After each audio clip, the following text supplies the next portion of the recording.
Hello students, good evening all of you and आपके अपने channel TD online coaching में आप सभी का स्वागत है।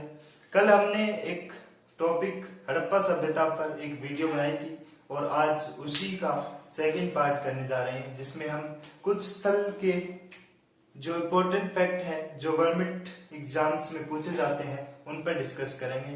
तो शुरू करते हैं आज का हमारा ये वीडियो, जिसमें हम जितने भी हड़प्पा सभ्यता से रिलेटेड फैक्ट हैं उनको आपके साथ डिस्कस करेंगे।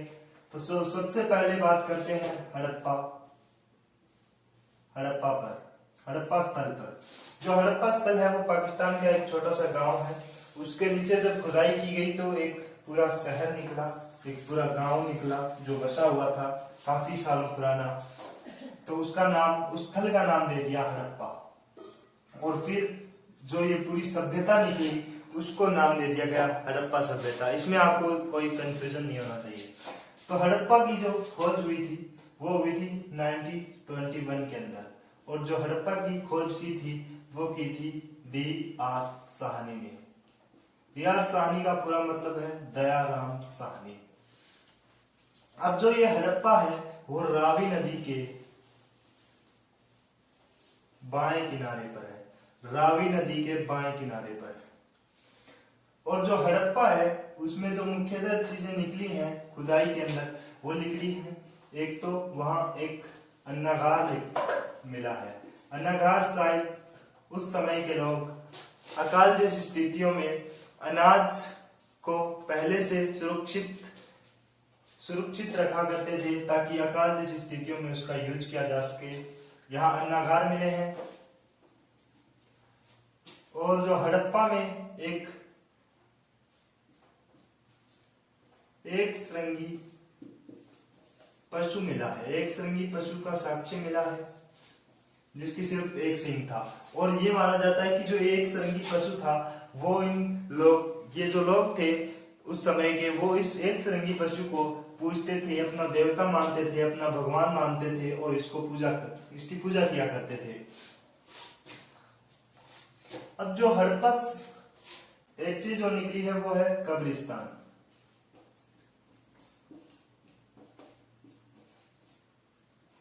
कब्रिस्तान के साक्ष्य मिले हैं और चांदी का साक्ष्य मिला है हड़प्पा के अंदर। सेकंड नंबर पर जो स्थल आता है वो आता है मोहनजोदड़ो। मोहनजोदड़ो की जो खोज है वो हड़प्पा के अगले साल 1922 के अंदर हुई। और की किसने? वो की R.D. बनर्जी ने, राकल दास बनर्जी। जो ये बनर्जी हैं और ऊपर D.R. साहनी है, वो दोनों ही इंडियन थे। और जो ये मोहनजोदड़ो है वो सिंधु नदी के दाएं किनारे पर है। आप इन फैक्ट्स को याद रखिएगा क्योंकि ये एग्जाम्स में पूछे जाते हैं। जो मोहनजोदड़ो में और चीजें मिली है वो है विशाल अन्नागार मिले हैं। अगर अन्नागार पर क्वेश्चन आता है तो आपको हड़प्पा और मोहनजोदड़ो दोनों को टिक करना है क्योंकि अन्नागार दोनों में मिले हैं। लेकिन स्नानागार की बात करूं मैं तो वो सिर्फ मोहनजोदड़ो के अंदर मिले हैं स्नानागार। और इस स्नानागार के बारे में बताया जाता है कि ये उस समय का एक आश्चर्य था। जैसे आज ताजमहल जैसे 7 अजूबे हैं, उसी प्रकार ये स्नानागार भी उस समय का उन लोगों के लिए ये एक आश्चर्य था, ये एक अजूबा था। और जो मोहनजोदड़ो के एक चीज और मिली है वो है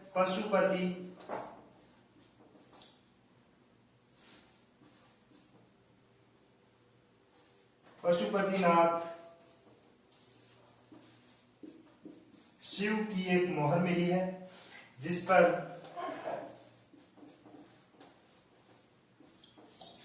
मान लो ये वो मोहर है। मुझे नहीं पता वो किस आकृति की है, लेकिन मान लो ये वो एक मोहर है। तो उस मोहर पे क्या है कि एक तरफ तो है हाथी और चीता और दूसरी तरफ है भैंसा और गेंडा। और एक साइड बैठे हैं उनके जो भगवान है, एक श्रृंगी जो पशु है वो, और उसके सामने 2 हिरण बैठे हुए हैं। तो इस पर क्वेश्चन बनते हैं कि जो ये मोहर मिली है उसमें कितनी प्रजाति के जो पशु हैं वो हैं, वर्तमान में कितनी प्रजातियां प्रेजेंट है, तो वो है 5। हिरण, चीता, हाथी, भैंसा और गेंडा 5। और जो पशु मिले हैं वो है 6,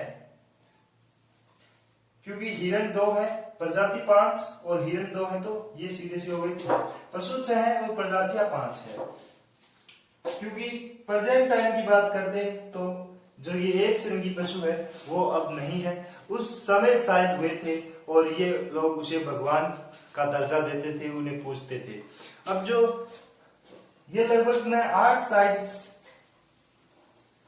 मैं आपको कवर करवाऊंगा, जैसे 2 मैंने करवा दिए। इसी प्रकार ये 2 ज्यादा इंपॉर्टेंट है, इनसे ज्यादा क्वेश्चन पूछे जाते हैं, और जो बाकी 6 बच गई वो भी मैं आपके साथ डिस्कस करूंगा, लेकिन 2 ज्यादा इंपॉर्टेंट है।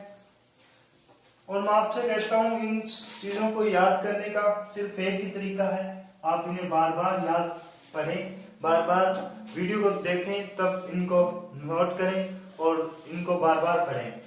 थर्ड जो नंबर आता है वो आता है चहुंदड़ों का।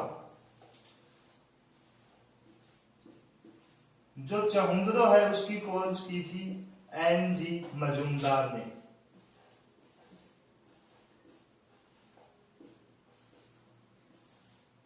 एन.जी. मजूमदार ने। और जो चहुंदड़ो है वो सिंधु नदी के किनारे पर है,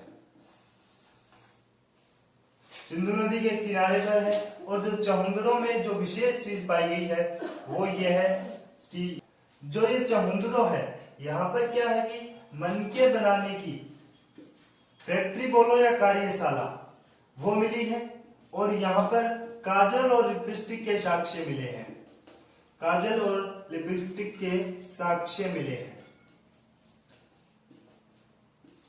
और चहुंदड़ों से जो एक और फैक्ट आता है वो ये आता है, मैंने पिछले वीडियो में बताया था कि जो ये 1400 से 1500 जो साइट्स मिली है अब तक, उनमें सब में एक सिमिलरिटी है, वो ये है कि ये जो शहर थे वो इस प्रकार बसे थे। एक था पश्चिमी टीला और एक था पूर्वी टीला। पूर्वी टीला पश्चिमी टीले से बड़ा था, लेकिन पूर्वी टीला जमीनी स्तर से बात करूं मैं थोड़ा नीचा था। और जो पश्चिमी टीला था उस पर आपको लगभग साइड्स में 1-2 को छोड़कर 4 दीवारी मिलेगी सुरक्षा के लिए। और जो ये हो गया पश्चिमी टीला और ये पूर्वी। सब साइड्स में यही है कि 2 भागों में डिवाइडेड है, पश्चिमी टीला, पूर्वी टीला। और जो पश्चिमी टीले हैं इस पर 4 दीवारी की गई है। और भी मैंने इस पे डिटेल से आपको बताया था, लेकिन आप एक बार इतना समझिएगा। अब जो चहुंदड़ो है उसमें पश्चिमी टीले पर जो ये 4 दीवारी है वो नहीं की गई है, पर जो चहुंदड़ो है इस पर न तो पूर्व टीला और न ही पश्चिमी टीले पर 4 दीवारी है।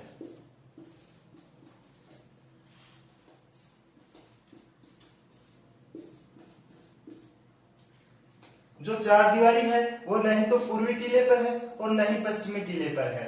तो जो एकमात्र साइड है जिस पर 4 दीवारी नहीं है वो है चहुंदड़ो। इससे जरूर आप इस फैक्ट को रिलेट करके याद रखिएगा। चहुंदड़ो एकमात्र ऐसी साइड है जिस पर न ही तो पश्चिमी और न ही पूर्वी टीले पर किसी प्रकार की सुरक्षा के लिए 4 दीवारी बनाई गई है। अगला जो नंबर आता है वो आता है कालीबंगा पर, जो कि राजस्थान के अंदर है। कालीबंगा का जो बेसिकली अर्थ होता है वो होता है काले रंग की चूड़ियां। कालीबंगा जो है वो घग्गर राजस्थान के अंदर है। और जो यहाँ जो चीजें मिली हैं वो है यहाँ पर जुते हुए खेत मिले हैं, जोते हुए खेत मिले हैं। और यहाँ एक पक्की मिट्टी का हल मिला है, पक्की मिट्टी का हल मिला है कालीबंगा के अंदर। जूते हुए खेत और पक्की मिट्टी का हल, अब जो नेक्स्ट आते हैं वो आता है रंगपुर। रंगपुर के अंदर 5 नंबर आता है रंगपुर। अब जो रंगपुर है यहां पर मिला है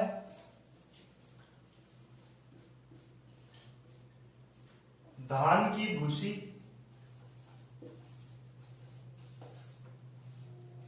और गेहूं के साक्ष्य मिले हैं रंगपुर के अंदर। नेक्स्ट नंबर आता है 6 नंबर रोपड़। जो रोपड़ है वो पंजाब के अंदर है। पंजाब के अंदर एक नदी है सतलुज। सतलुज के किनारे है रोपड़। रोपड़ के अंदर जो मिला है वो मिला है मानव के साथ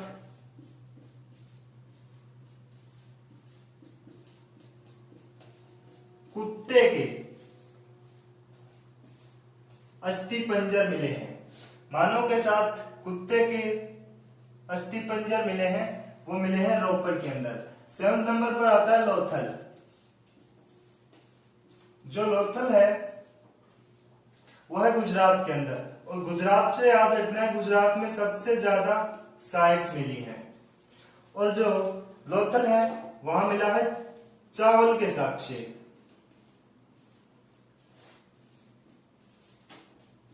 लोथल के अंदर मिला है चावल का साक्ष्य। चावल का साक्ष्य मिला है वो मिला है लोथल के अंदर। और लोथल के अंदर एक जो इंपॉर्टेंट चीज मिली है वो मिली है बंदरगाह है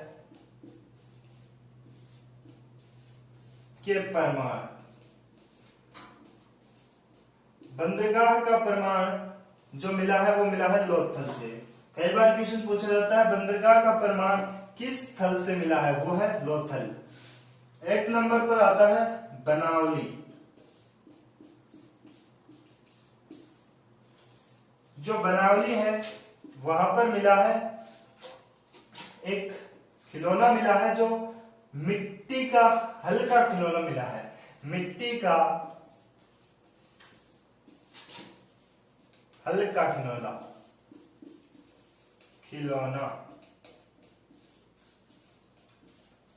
जो खिलौना मिला है वो है हल एक, और वो हल है मिट्टी का।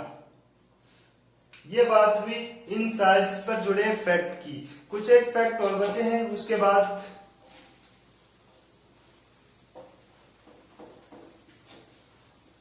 अब जब इस टॉपिक के बाद हम शुरू करने जा रहे हैं वो होगा हमारा आधुनिक भारत का इतिहास, मॉडर्न हिस्ट्री हम शुरू करेंगे।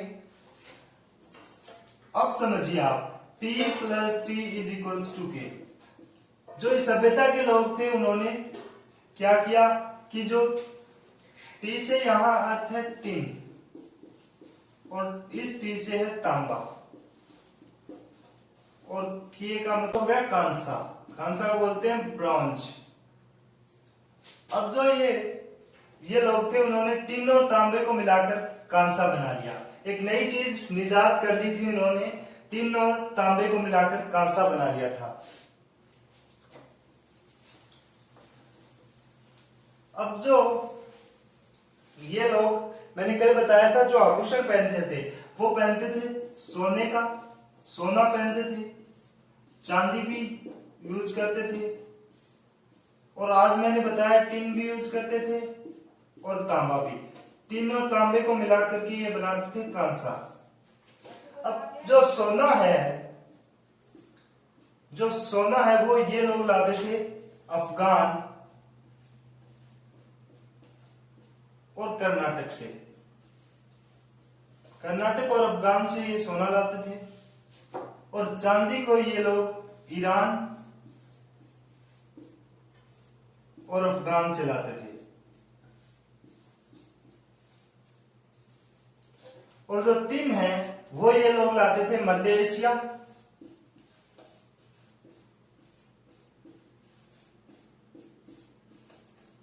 एशिया और अफगान से।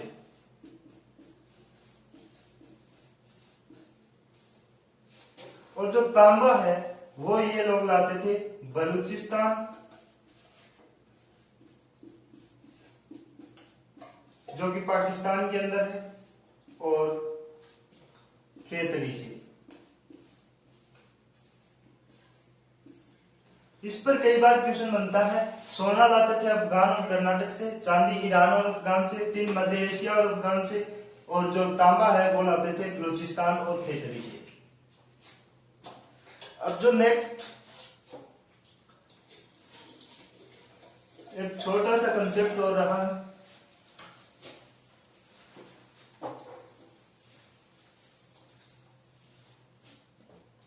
वो ये है कि जो लोथल है, मैंने साइट बताई थी लोथल जो है वो लोथल में जो शहर बसे हुए थे वो उसके जो घर थे, घर सीढ़ियों और जितने भी साइड हैं उनमें घर के दरवाजे खुलते थे गलियों के अंदर। लेकिन लोथल एकमात्र ऐसा शहर या गांव है, एकमात्र ऐसी साइड है जिसकी जो गलियां, जो दरवाजे थे वो गलियों में न खुलकर सीधे सड़कों पर खुलते थे। ये फैक्ट आपको याद रखना है कि लोथल में जो घरों के दरवाजे थे वो गलियों में न खुलकर सीधे सड़कों पर खुलते थे।